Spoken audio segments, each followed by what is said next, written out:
Next ఐటెంకు ready అవుతుందా? తర్వాత target Kodali నానియే. ఆయన కోసం వల పన్నుతున్నారా?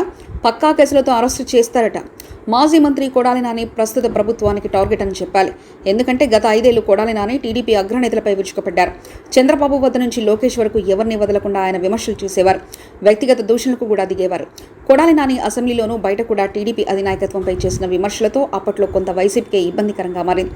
అయినా ఆయన ఏనాడు తన విమర్శల నుంచి బయటకు పోలేదు. తనను గుడివాడలో ఓడించేదెవరు అంటూ సవాలు విసిరిన సందర్భాలు అనేకసార్లు ఉన్నాయి.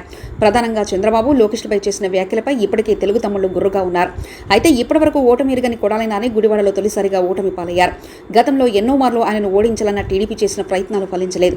ఆయనకు గుడివాడలో తిరుగులేదని భావించారు. 2024 ఎన్నికల్లోనూ తనను ఓడించడం అసాధ్యమని ఆయన గట్టిగా నమ్మారు. ఒకటి, తాను గుడివాడలో చేసిన అభివృద్ధితో పాటు వైసీపీ ప్రభుత్వం అమలు చేసిన సంక్షేమ కార్యక్రమాలు మరోసారి తనను గెలుపు తీరాలకు చేరుస్తాయని ఆయన నమ్మకంగా ఉన్నారు. అలాంటిది వెనగండ్ల రాము చేతిలో ఆయన దారుణంగా ఓటమి పాలయ్యారు. నిజానికి ఆయన ఊహించని ఓటమి. ఇది జీర్ణించుకోవడానికి ఆయన చాలా సమయం పట్టింది. దీంతో కొడాలి నాని గుడివాడను వదిలేసి హైదరాబాద్లో ఎక్కువ సమయం పరిమితమయ్యారు.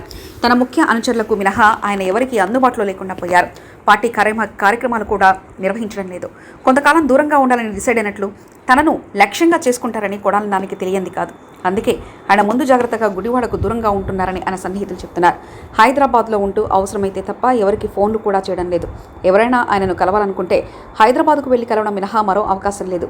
అయితే తాజాగా అందుతున్న సమాచారం మేరకు కొడాలి నానిపై వరుస కేసులు నమోదవుతున్నట్లు తెలుస్తుంది. ఆయనను లక్ష్యంగా చేసుకుని పోలీసులు పావులు కలుపుతున్నారు. పాత కేసులు తిరగదోడుతున్నారని తెలిసిందే. త్వరలోనే కేసులు నమోదు చేసి కొడాలి నానిని అరెస్ట్ చేశారని గుడివాడలో పెద్ద ఎత్తున ప్రచారం జరుగుతుంది.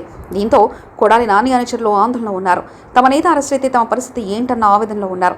అయితే కొడాలి నాని మాత్రం గుడివాడ రాకుండా హైదరాబాద్లో ఉంటూ తనపై నమోదైన కేసులపై న్యాయస్థానాలను ఆశ్రయించే పనిలో ఉన్నారని చెప్తున్నారు. మొత్తం మీద కొడాలి నాని అరెస్టుకు అంతా సిద్ధమైనట్లు జరుగుతున్న ప్రచారంలో వైసీపీ కార్యకర్తల్లో అలజడి ప్రారంభమైంది. మరిన్ని కథనాల కోసం సబ్స్క్రైబ్ చేసుకోండి మీ అక్షర శిల్పం.